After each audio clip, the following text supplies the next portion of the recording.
Now that we have built the facility and completed the annual emissions inventory, we will validate and submit the report. Validating the report will check for any errors and missing information. In this example, the system has encountered errors.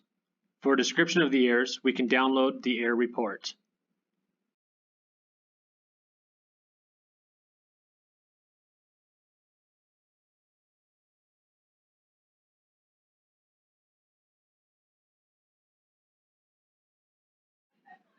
Once the errors have been corrected, we will receive a successful validation report. If we have edit authority only, we need to mark the box that indicates that the report is ready to be submitted. As a submit user, we can now initiate submission. Before submitting, we must review the electronic document.